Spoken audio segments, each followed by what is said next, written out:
Hi friends, Miss Stephanie here, and I am here to share with you another first chapter. Today's book is The Middler by Kirsty Applebaum, and this will be the prologue and the first chapter. The Middler. Prologue. Our eldest Jed got born first out of all of us. Our youngest, Trig, he got born 4 years later. And me, Maggie, I was in between. The middler. Worst luck. Monday, September 1st. Chapter 1. I took my summer diary out of my drawer. Nearly all the sheets of paper matched. On the very last page, I'd drawn a picture of a red admiral. It had black butterfly wings and bright red stripes, just like the ones we'd seen up at the butterfly fields. I straightened the yellow wool bow that held it all together and ran my hands over the front to flatten it down. I wouldn't win best diary. An eldest always wins that. But maybe I could get runner-up.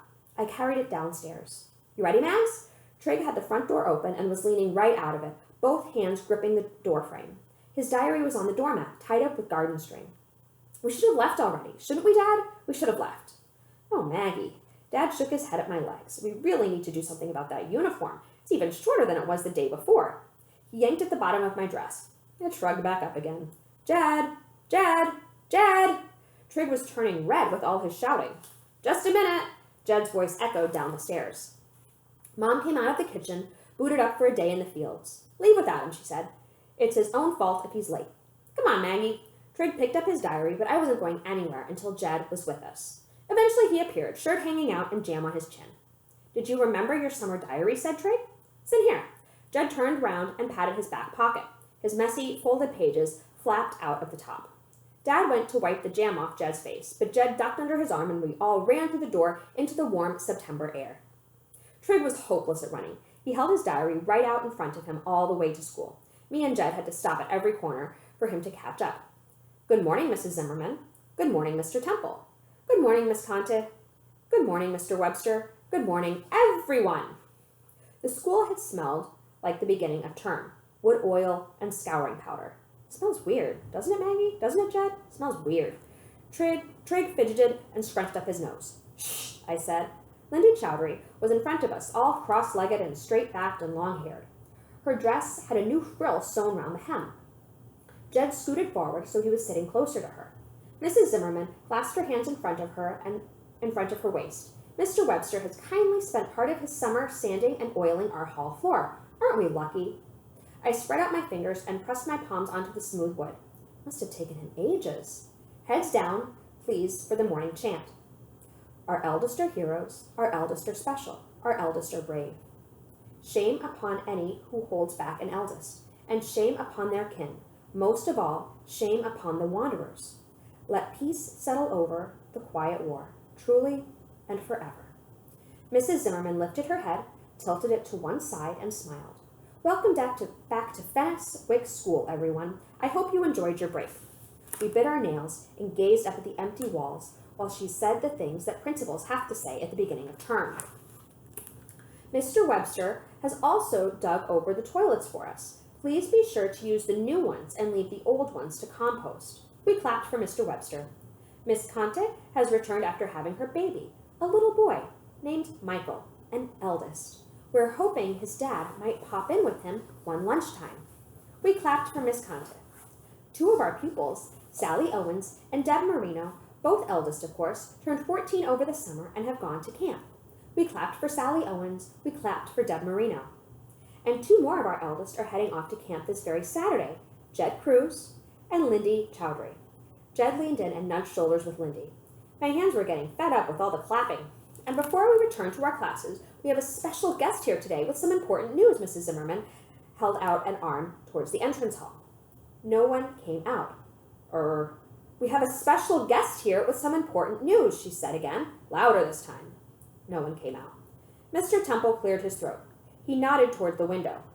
Mayor Anderson was sitting on the wall in the littlest outdoor play area, feet resting on a go-kart and two hands cupped round an enormous sandwich. Cheese, by the look of it. She finished up chewing, swallowing her mouthful, and gave us a wave. A few of us waved back. Mrs. Zimmerman took a deep breath in. Would you be so kind as to let the mayor know we're ready for her, Mr. Temple? Okay. Mayor Anderson stood in the middle of Mr. Webster's newly oiled floor, her hair drawn into a scraggly ponytail. I'm not going to beat around the bush and do that "what have you learned over the summer" rubbish. I'll leave that to your teachers, eh? She winked and got a few snickers from the audience. Mrs. Zimmerman closed her eyes. But what I'm going to do, the mayor went on, is tell you we've heard reports of wanderers 5 miles south of the town boundary. Wanderers? The sniggering stopped. Mrs. Zimmerman opened her eyes. A shiver crept across my shoulders. Yep, Mayor Anderson nodded. Yesterday, I was up at the city, met with some colleagues. It's been a while since we had wanderers in our area, but their numbers appear to be increasing. She took a slow moment to look from one side of the hall to the other, catching as many of our eyes as she could. So, she carried on, why do we not want wanderers nearby? Anyone? Trigg stuck his arm up as high as he could get it, pushed it even higher with his other hand. Mayor Anderson couldn't miss him. Go on, then. Tell us, Trigg. Trigg looked up to the ceiling the way you do when you're trying hard to remember something.